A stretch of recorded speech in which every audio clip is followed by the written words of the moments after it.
What's your why?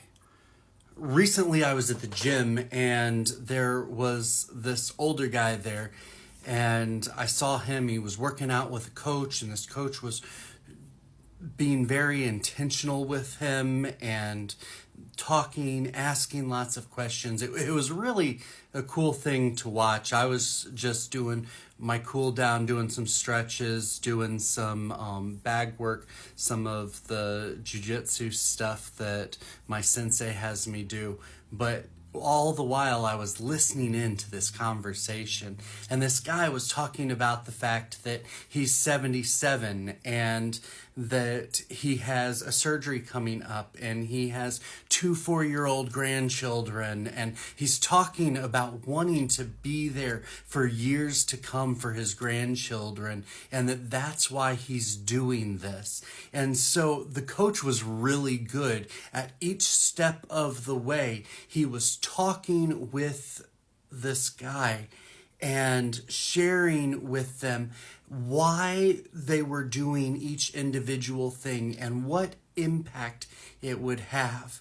And he was very gentle in his correction, but he did correct at times when the guy was doing an exercise in a way that wasn't going to be the most efficient.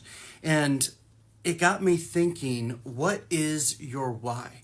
What is it that, like this 77-year-old guy who wants to be able to come out on the other side of a surgery as better than he went into it, a guy who wants to be there for his grandchildren, 2 of which are 4 years old, and he wants to see them graduate high school? What is it that's your why?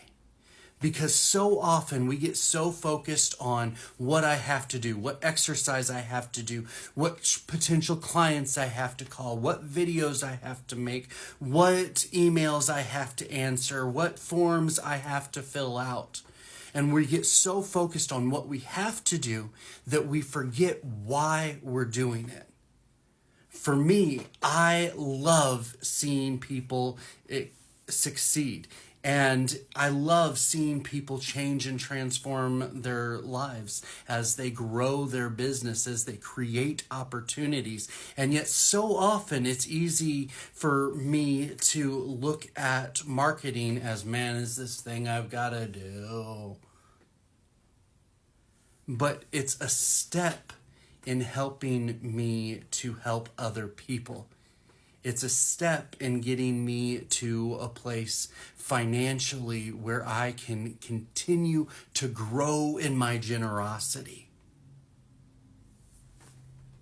It's a step that gets me towards providing a different life for my children and grandchildren. Proverbs talks about that a godly man leaves an inheritance for his children's children. Too few Christians leave an inheritance even for their children, let alone their children's children.